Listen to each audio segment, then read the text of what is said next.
Hey everybody, welcome to my channel, Invest, Buy, and Sell with Jael. My name is Jael Thomas. I am a licensed real estate agent as well as an investor. I specialize in residential as well as commercial real estate. Today we're going to talk about a frequently asked question that I get all the time. What is earnest money deposit and why is it important? So earnest money deposit, also known as EMD, deposits are a sign of good faith from a buyer to show the seller of a home or a commercial property that they are committed and serious about purchasing the property. The earnest money is typically 1 to 3% of the purchase price. It's all up to you as the buyer and the seller of what you want to accept or what you want to put up. Usually the best rule of thumb is at least 1% of the purchase price to show that you're making a strong offer. Obviously, the higher the EMD, the more committed you are to actually purchasing that property. It's really a sign of good faith in that you really, really love the home or the commercial property. EMD is held within escrow by a neutral third party. It's not held by the seller, it's not held by the buyer, it's in escrow or it's held by a broker. Used to make sure that the seller is protected should a buyer back out and not purchase the home and cover any losses that they incur for waiting for someone to purchase that may not do so. It also protects the buyer to show the seller that, hey, you cannot accept any other contracts, I'm serious about purchase. A lot of contracts have several contingencies within them, like an inspection or due diligence period, as well as appraisal, as well as financing.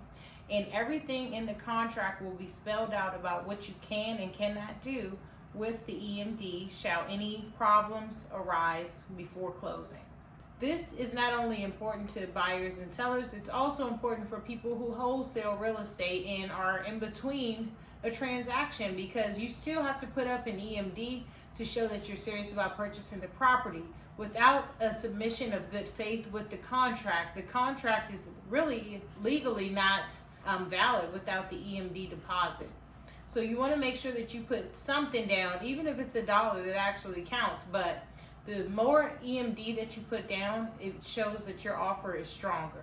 So if you want to make a really solid offer, you want to put down as much EMD as possible, because that basically tells the seller that I'm serious about purchasing your property and I want to move forward with purchasing your property. I'm not just trying to see if you'll accept my offer. A rule of thumb for us real estate agents is to do 1% of the purchase price. So if the property is $500,000, you want your EMD to be $5,000 or more.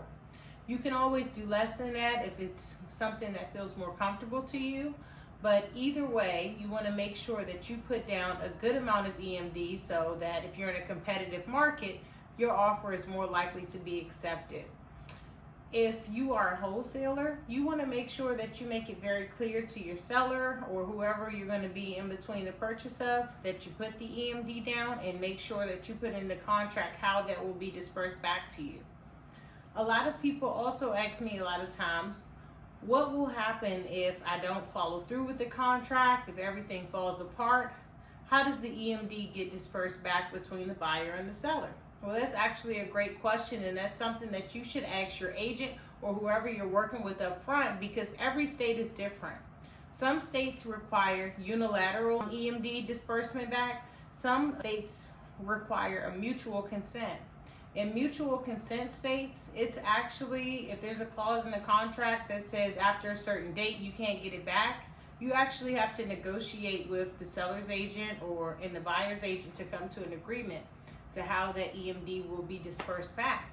If you have a unilateral state and you're within your guidelines to get your money back after inspection, or you said the right to terminate, you have no issues getting your EMD back. It will be returned to you with no problem. The other question I get all the time is, who am I submitting the EMD to? Who am I giving the seller just money out of my pocket? The answer is no. You always want to make sure that you are submitting your EMD to a title company so that it can be held in escrow, or a broker in some states, which is authorized to hold the money for you, and you can choose if you want an interest-bearing account or a non-interest-bearing account. That's totally up to you, and that's something that is asked in the contract. EMD is something that people have a lot of questions about because it's unclear for a lot of people who have never purchased a property before or never sold their property before. How do you know how much to put down? How do you know what's a good amount? How do you know if you're going to get it back? And one thing I have to tell you all is really read your contract and know what guidelines and what is recommended of you and what is asked of you within the small print. So make sure you read every line of the contract and you'll have a better idea of what your state's requirement are for the EMD before you even hand the money over. I always say educate yourself, and as well as getting a licensed professional to help you out to understand those small guidelines and nuances that happen within real estate. Because there have been some EMD horror stories where people have not got their money back, or it was a big fight. And I've even had some stalemates where I feel that my client should receive all the money back, and the seller's agent may feel like their client receives a portion of the money or all of it. The contract will also state how disputes are handled, how mediation, arbitration, which costs money. There's so many different things that the contract will tell you about what happens if there is a dispute between EMD. And not only EMD, the inspection, the appraisal, to lose your financing at the last minute. How will you get the money back that you put down? Another great thing about EMD is that if you put a large amount down for that EMD at the beginning of getting under contract, by the term of the contract, when you go to settlement, your EMD will be taken out of your closing costs. So don't look at it like some money that you just lost and you just gave to someone.